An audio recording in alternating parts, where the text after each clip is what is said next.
In Hong Kong, a former student leader has asked the city's High Court to stop the anti-mask law from being enforced from midnight, saying it's unconstitutional.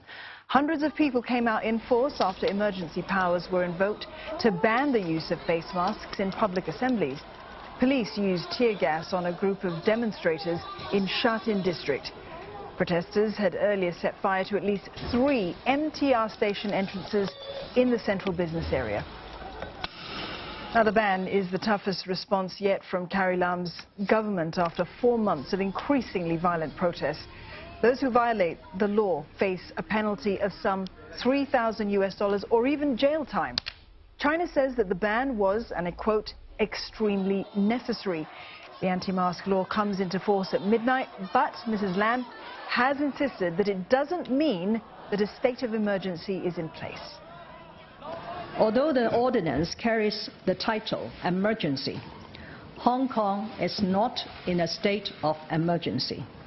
And we are not proclaiming that Hong Kong is entering a state of emergency. But we are indeed in an occasion of serious danger, which is a stated condition in the Emergency Regulations Ordinance for the Chief Executive in Council to exercise certain powers. And I would say that we are now in rather extensive and serious public danger. Our correspondent Leung Wai Kit has been following tonight's protests, and he joins us now. Wai Kit, the new ban doesn't appear to have had the desired effect of deterring protesters from hitting the streets. Apparently not, John. If this is anything to go by, then you will get a sense of how defiant people are to this new emergency law that would ban people from wearing masks, whether or not they're attending a rally that is legal or illegal. Now, earlier, the people were all wearing masks in outright defiance of that law that will come into effect at midnight. They had marched from Central all the way to Admiralty and then to Causeway Bay, and then towards the end of the night, the level of violence started rising. There have been at least 3 spots that had fire being started on Causeway Bay, the shopping district in Hong Kong. And earlier, the police with full riot gear had come onto the streets, and they cleared the protesters, and they're now gone. So if this is anything to go by, it's quite clear that people are going to be continuing to defy this emergency law that bans people from wearing masks. I've spoken to some people, and they say that they will continue to wear masks because they want to be seen wearing a mask, and when the police approaches them to ask them to take it off, then they will do that.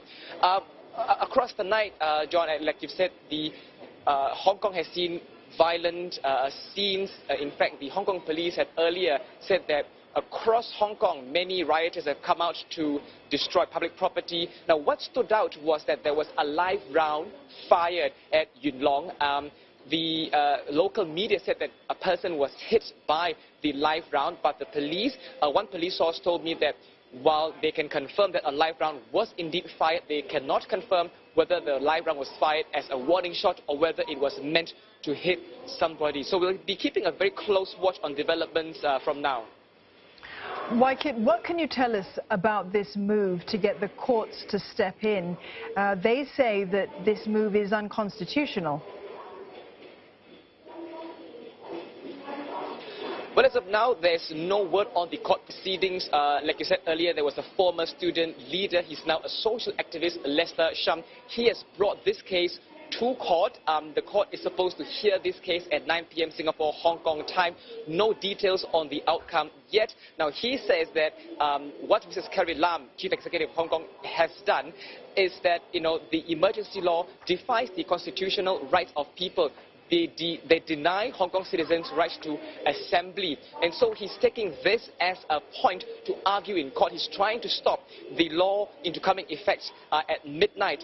However, the government has made it very clear during the announcement at 3 p.m. Singapore, Hong Kong time that while there are rights of people to freedom of speech, rights to gather and express their views, there has to be some form of impositions of, there have to be some restriction on these rights, especially when the government views that the emergency situation is more serious than people's rights to assemble. Of course, right now, the courts are gathering now to listen to this case. We'll keep a close watch on it and let you know when the verdict is out. Certainly we'll keep a close watch on this story as it develops. Waikit, thank you very much for that update. That was Leong Waikit there reporting for us in Hong Kong.